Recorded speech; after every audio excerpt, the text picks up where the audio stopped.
What if the secret to scaling your wealth isn't working harder but smarter, but leveraging other people's everything? Welcome back to Invest in Rome. I'm your host. Dear No. If you're tired of the hustle culture, if you're building a business or scaling your portfolio and wondering, how can I do it without burning out? Well, this episode is for you. Today, we're talking with Bethany LaFlam about how to leverage other people's everything, from time and money to even other people's experience. Bethany isn't your average lawyer. She has helped hundreds of clients raise capital legally and ethically. She's an investor and the author of the book, The Power of OPE. She's on a mission to help other entrepreneurs on how to scale without burning out and trying to do it all yourself. Bethany, welcome to the show. Thank you for having me. I saw a post on IG on your profile that I thought was super relatable. And it was talking about the bullshit of hustle culture. Because with all these crazy posts about people waking up at 3 a.m. and doing ice plunge and doing like 5 hours before they start their day, and then they start their day. And then what they forget to tell you is they go to bed at 7:30 at night. So yeah. There's a difference between hustling towards something that's meaningful to you, something you've decided to hustle towards, and just this hustle culture of being busy for the sake of being busy. Everybody look at how busy I am and how important I am. And that's what causes burnout. Hustling at things you love. I mean, most of us can do that continuously. Right? I mean, if you're working towards something you're passionate about, you could hustle for a long time. But if it's like a grind or you're hustling for someone else's dream, or you don't know why you're hustling other than just for people to watch you hustle, that you're going to burn out. And for what? Right? You're not going to end up anywhere because you haven't chosen where you're going. When you find something that you love and you're passionate about, then it doesn't feel like work. Social media, I feel like these days has such false sense of, you got to do this, you got to do that. Yeah, it's one big highlight reel, right? Yes. And obviously, you don't want to be that person that's always complaining and talking about negative stuff on social media. That's not fun. But at some point, we need to be real too, right? Because people are watching it like, oh my gosh, I should be where that person is. And I should get up and do the ice plunge and all the things and whatever. I'm like, why am I not more successful? I did all the things you said. And most billionaires that are telling you what their morning routine is didn't get to be billionaires by doing that morning routine. They started that morning routine after the fact. For that, it was like, you just do what you got to do. I love right now in my life where I am, I like to wake up slow. And I like to have my coffee. I do check social media. I do some of the things you're not supposed to do first thing in the morning.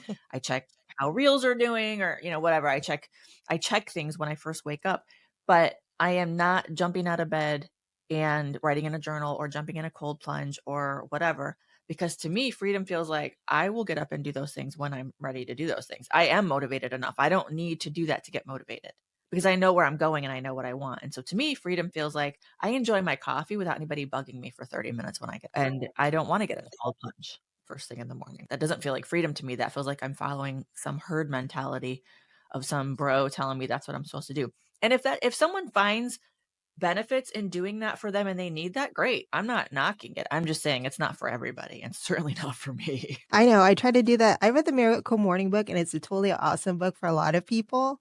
But I have 2 small kids, and I try to do that. It was like, this is definitely not working. Yeah.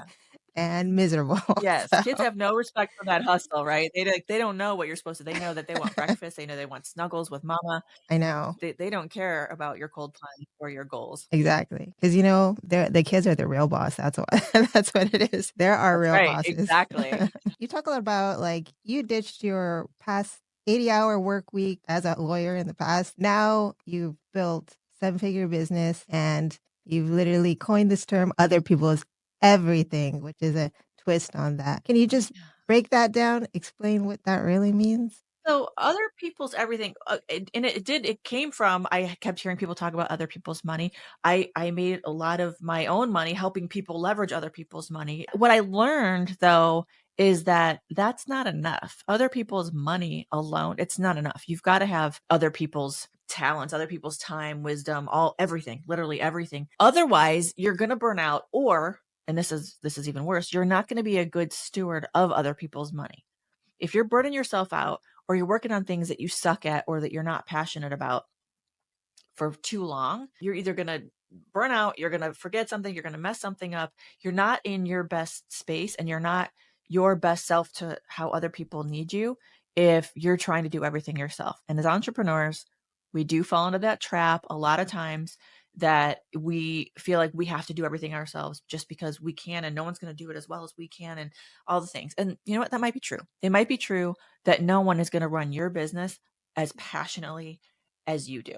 But I don't know if you've ever read the book, Dan Martell's book, Buy Back Your Time. It is so good. It is a life-changing book. It's one of those like who, not how, hopefully the Power of OPE. Hopefully these are like these life-changing books, right? And Dan Martell's Buy Back Your Time. And I will tell you this, I love Dan Martell. I don't actually agree with everything in the book, but you take the pieces that work for you and you leave the rest. And that's going to be true of literally anything you do in your life.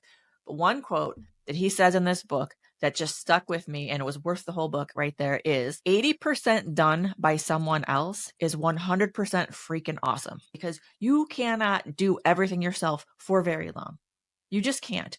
And so I had a business coach when I first got into business. I mean, 180 years ago, I first got into business. I had a coach. And the one thing she told me, she said, sometimes good enough is good enough. What you need to do as an entrepreneur who really wants to grow and scale, and not just grow, but scale, right? Because you can grow by doing a whole bunch more stuff, and eventually you're going to run out of time and energy and all those things.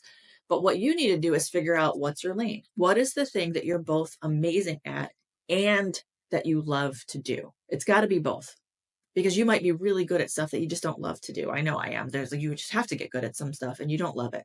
And it's not good enough to love it. You also have to be good at it. So it needs to be both things. That is your lane. Your goal then in life for most of us is going to be to do as much of that in your lane as possible and to do as little of anything else as possible. And believe it or not, that stuff you hate, the stuff that you're terrible at, the stuff that you just are like, oh my gosh, I'm going to put that off until someone forces me, gun to my head, to do it. There's someone who loves to do it. I have someone on my team. He loves spreadsheets. He loves doing underwriting. He loves all the formulas and blah, blah. I see an Excel spreadsheet and I start to sweat. Like, I know I need it. I know I need the information that's in it, but I don't want to do it. I suck at it. I hate it. He loves it.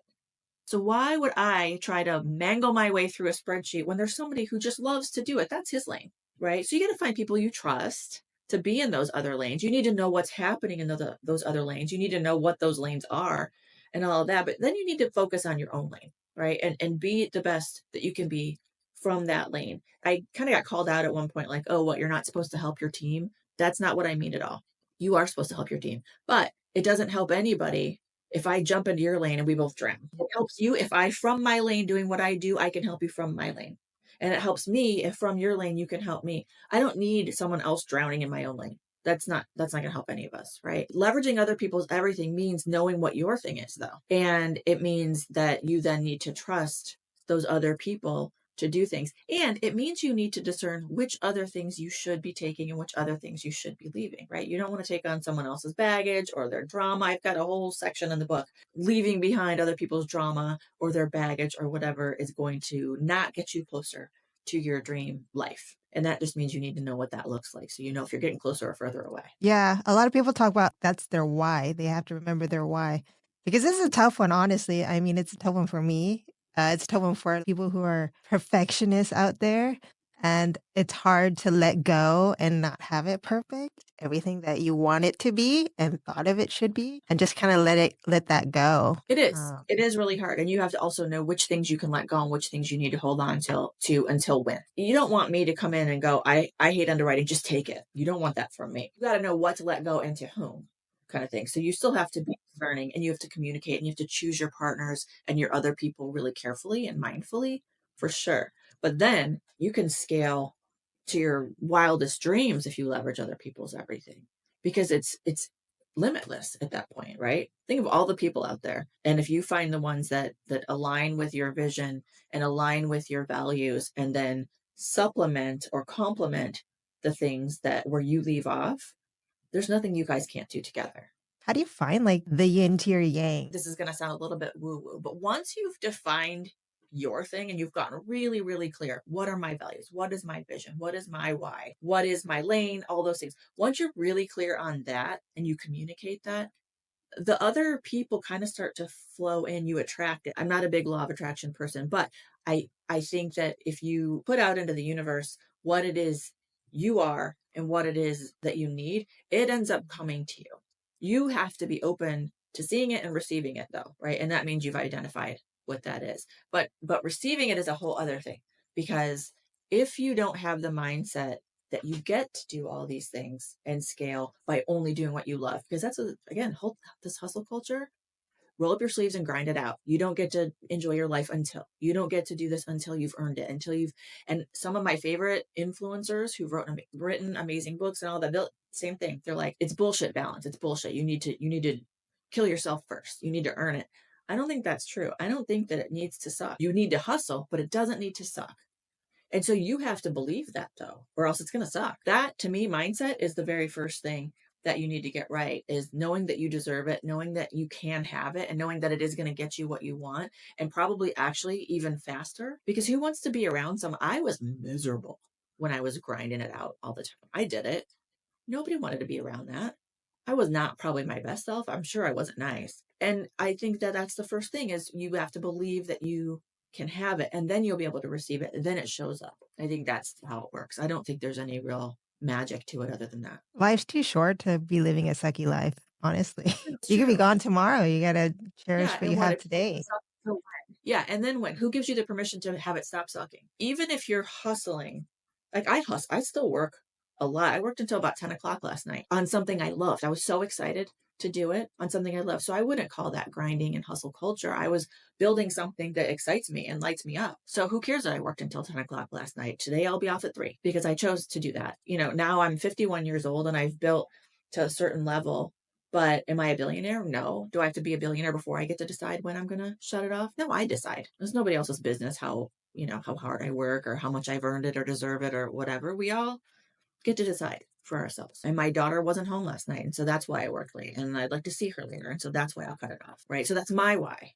It doesn't need to be anybody else's, though. For a while, she got to see me grind it out, but I think it probably turned her off a little bit, like, oof, I don't want to have to do that all the time. But now she sees, okay, I'm working on something I love, and then we can take a trip, and it'll be fun, and I won't have to be answering to anybody while we're on that trip. I just think people need to decide for themselves instead of watching social media to see what we're supposed to do. That really kind of touched me because what you mentioned about your daughter watching you hustle, in a way, I think it's good for them to see you hustle, but at the same time, we might be missing stuff. I mean, I know my mom worked all day and all night, but that has led me to do what I'm doing now and looking for ways to find more time and switching to like a different business and to be an entrepreneur, to find more time and enjoy life with my daughter. But there's still hustle there. I think that's a great lesson, though. Mhm. Like, you hustle and you get whatever life you dream up, but it doesn't have to suck.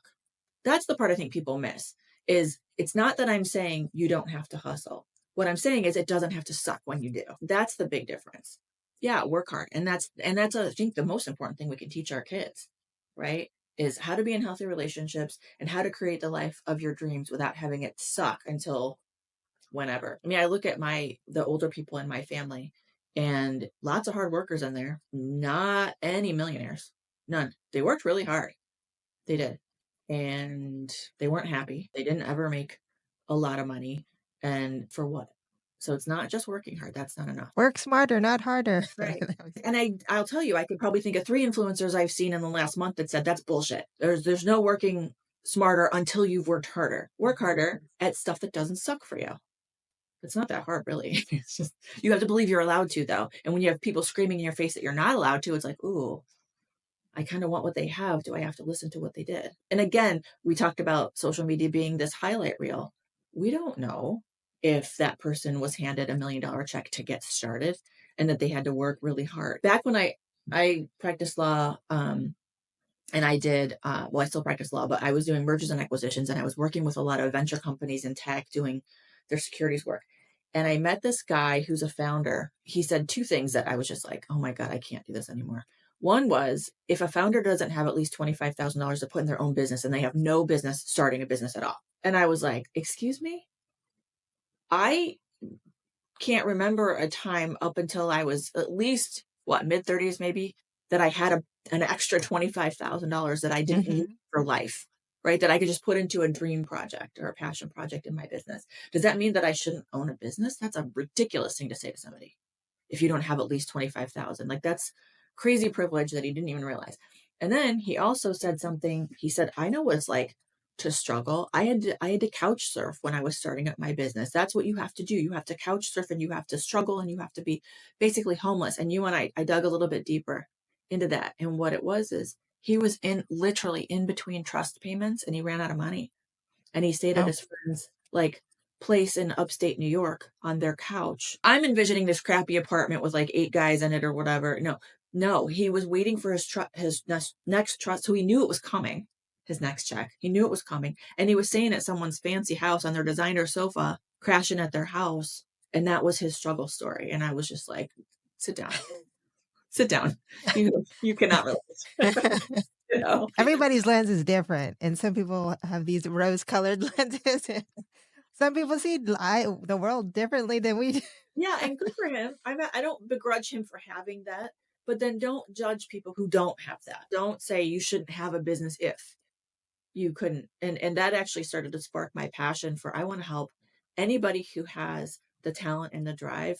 I think we should all have the opportunity to create an amazing and incredible life.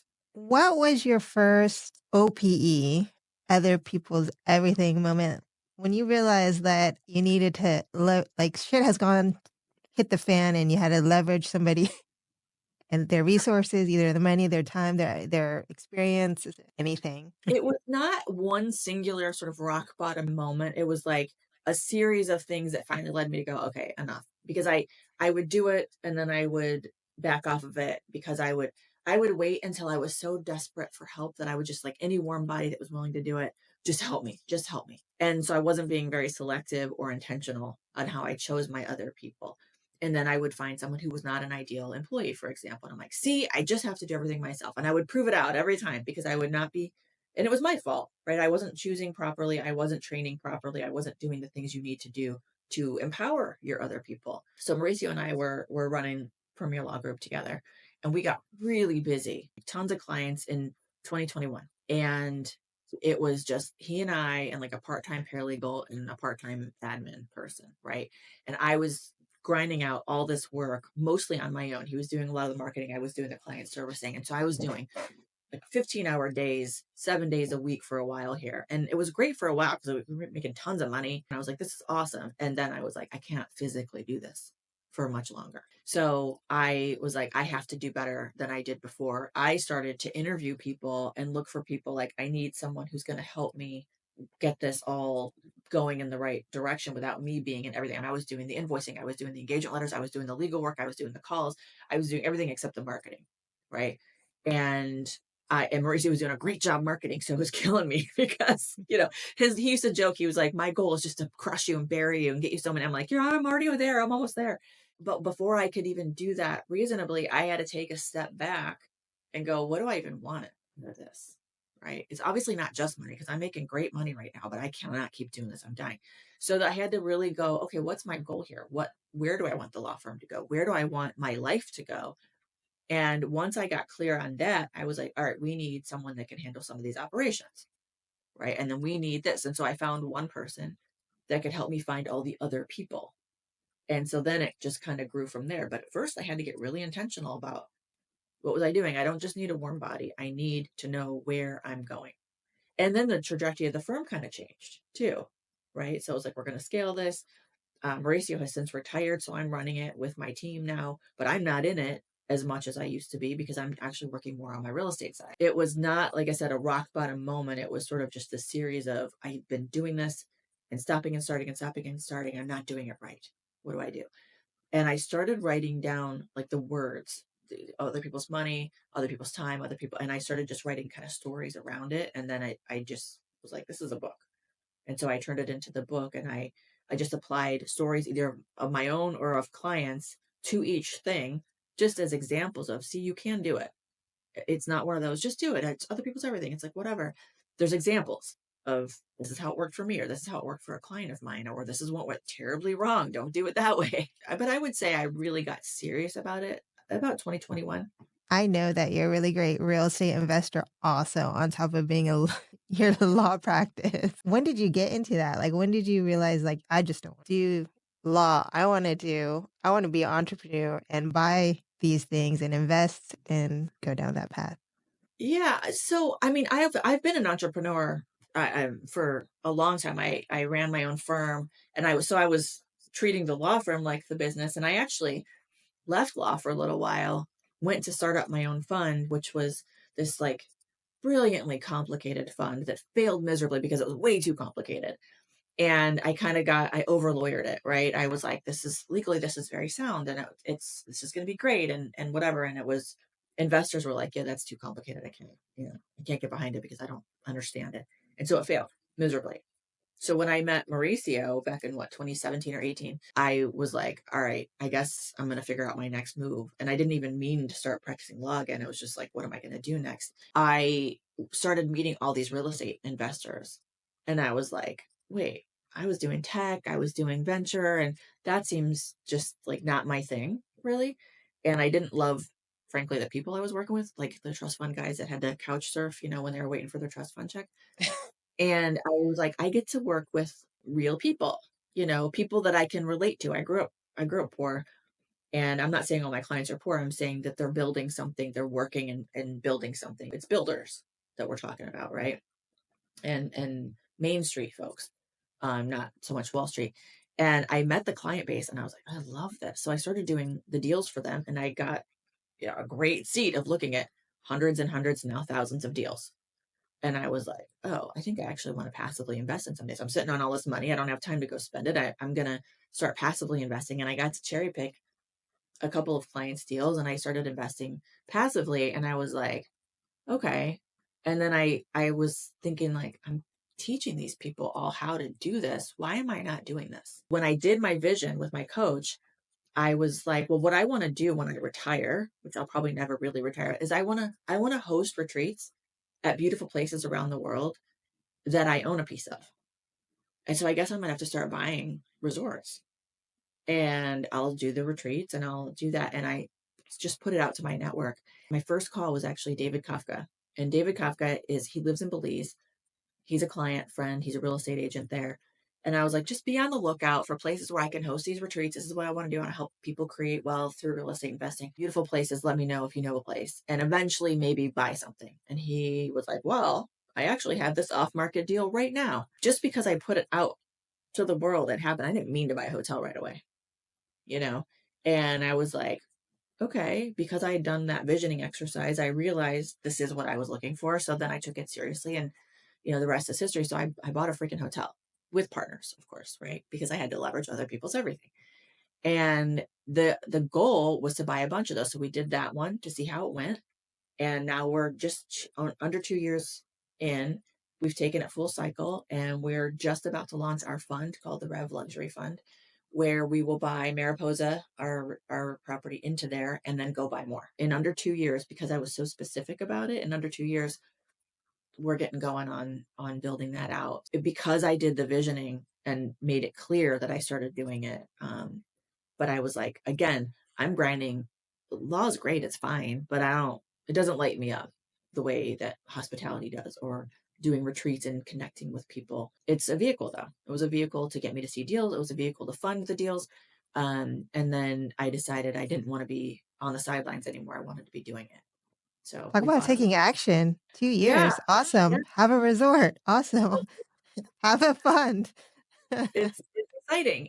But that is what happens. You have to, yes, you have to dream it up for sure. And you have to get educated, and you have to learn how to do it. But at some point you just have to do it.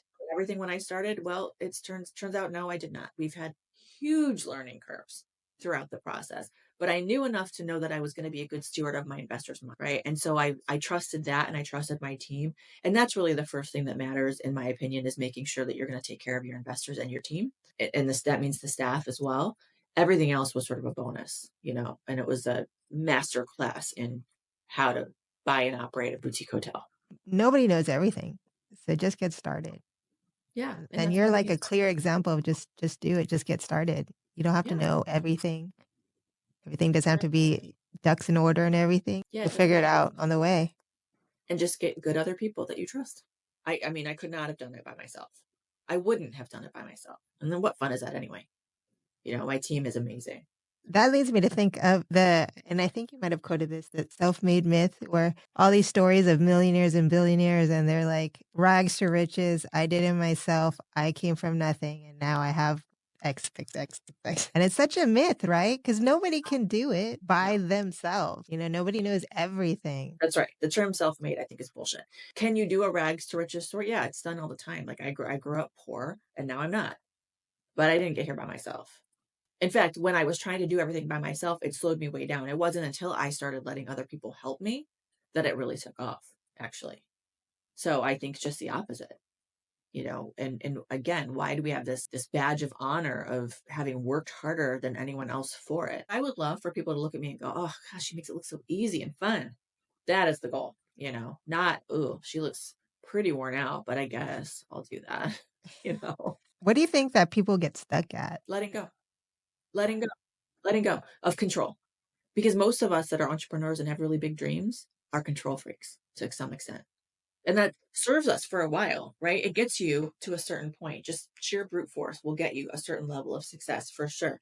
But letting go, that is the real key. And knowing when to let, not just like, screw it, I'm done, I'm tired. You've got to being intentional and letting go intentionally. That's the key, I think, right there.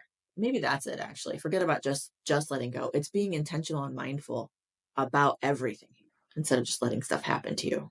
You started a community, Conscious Capital Collective, because you're on a mission. You're on a mission to help other people with getting unblocked mindset, getting the right mindset and helping them scale, Yeah, leverage I am. leverage other people's everything, and Yeah. then also helping them with the legal aspect too. Originally, the community was built to support Premier Law Group's clients, which are real estate syndicators largely, in between deals and before deals while they're getting ready, to help them learn, understand what it takes to leverage other people's money and have resources in there. It started there. And then it kind of grew, and it is growing to really, yes, it does all those things, but it's such a broad audience now because I really want people in there at 3 different phases of their life. One is if they're just getting ready to create or build their wealth and don't know where to get started. The first group of people is like, I don't know, I want to create wealth, but I don't want to be burned out. I don't want to kill myself to do it. How can I get started? That group. There's the people that are rebuilding after a loss or a burnout, or a failure, right? And that's my sweet spot right there, because that was me, right? After a divorce and a failed business, it was like, how do I rebuild? It's the people who want to scale to that next level of, okay, I've created some success, I've created some wealth, but how now I want to take that and apply it to freedom and crazy, amazing, wonderful experiences to enjoy that wealth. How do I scale to that next thing? So it's really those 3 categories of people that we want to cater to and help support. That's the dream, the goal, right? Is to get up to be able to go to these amazing properties and these amazing resorts and be in with these wonderful people doing retreats and incredible life experiences. And that's the dream, the goal, right?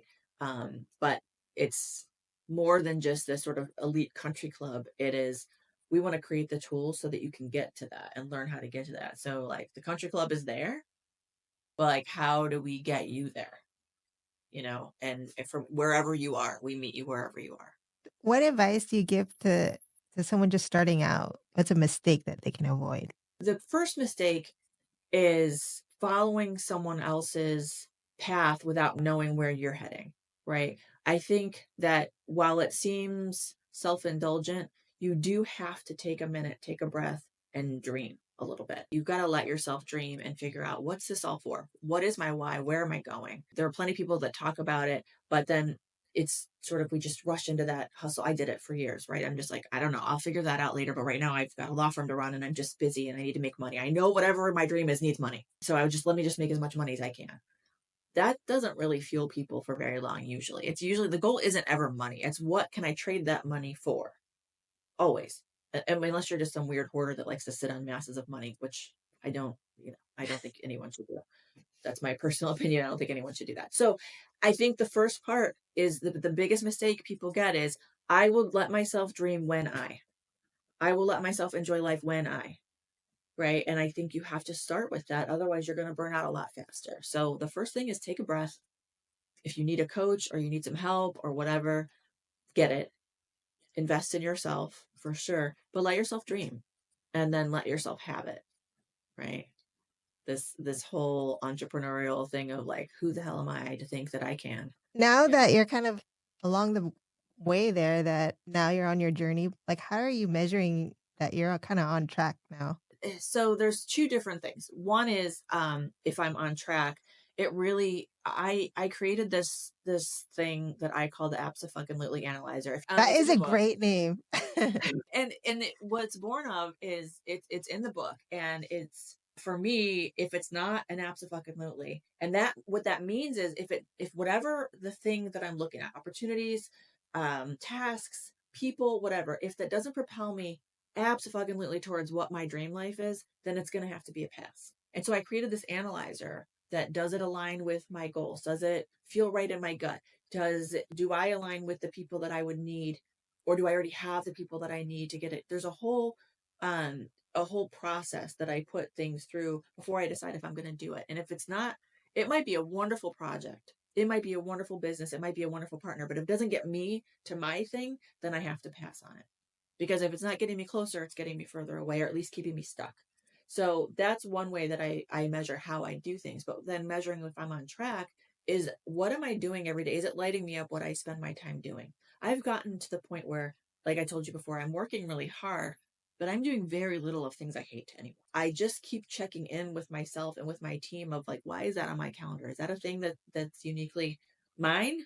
Should it be? Because I don't love it, and it doesn't feel like it's getting me closer to my dream life because I don't want to do it. Sometimes we have to do things we don't love. I get it. Like, this is, sometimes we have to do things we don't love, but I want to spend as little time as doing that as possible. And so I really just check in with myself, and I'm like, looking at my calendar, and there's a meeting on there that, does that need to be there? Is that something that's mine? I check the progress that way. I don't really necessarily check it in terms of dollars or number of doors. That one gets me. My success is not, oh, I have this many doors or I have this much money. It's not that. It's, I'm spending as much of my time as possible doing what I love and with whom I want to do it. That's really how I measure it. I hate that number of doors. That's such a garbage metric because it's like, Yeah. well, okay, you have that many doors. Are you managing them well? Is it producing a return for your investors? It's one little tiny piece of information in a whole big picture that maybe people are I missing. know. Well, it's getting close to wrapping up. At the end of, towards the end, I always love to ask some rapid first thought that comes into your Okay. brain question. What's one book every investor should read? Every investor, I think, actually should read Who Not How, Dan That's a Sullivan good book. and Benjamin Hardy. Yeah. What is the worst advice you've ever received? Uh, the worst advice I've ever received: put your head down and grind it out. What is something you maybe splurge on? I travel in style. I fly first class or business class whenever it's available. A couple of reasons. One is because I want to, and I kind of gave up on caring if other people think that's snotty or bougie. And two is, it fuels this sort of mindset of, this is where I'm supposed to be. And then I operate at a level of where I'm supposed to be. And then three is, I don't like to wait. Like, my time is also very valuable, and I don't like to wait. Like, you get on first, you get to relax, you get to rest, no one gives you any shit about how much your bags weigh. It's just like an easier experience for travel. I find that I'm a lot less stressed when I travel in business or first class. What is inspiring you the most right now? My daughter is Oh. graduating high school in like a week and a half, 2 weeks. And she just, like, watching her prepare for this next chapter, and remembering where I was when I was her age, and then just watching like kind of how much further ahead I feel like she is. She inspires me every day. Just her like zest for life and her excitement and enthusiasm. And I don't know. Watching her is exciting to me. Like, watching this next chapter, I'm heartbroken at the fact that she's graduating high school. She's not going far. She's going to be within about 40 minutes of me, and I'm so excited for her. And she's grown so much, and she's independent, and I think she'll be amazing. But it's just so exciting and fun to watch her. So she inspires me every day. Well, Bethany, thank you so much for joining today. It was a pleasure Thanks. talking to you. Where can people get in touch with you? The best place is Instagram, actually. All my stuff is there. Bethany_LaFlam. You can see how to get the book. You can get lots of tips, where to find the community. All the things are on Instagram. Thank you. Yes, get the book, Power of OPE. The Power of OPE. Awesome. Thanks so much for having me. I really appreciate you. All right, thank you. Invest smart and roam free, people. And if you like this episode, please follow, like, subscribe. If you're listening in and want to tap into this mindset shift, grab Bethany's book, The Power of OPE, Other People's Everything. Till next time, folk, invest smart and roam free.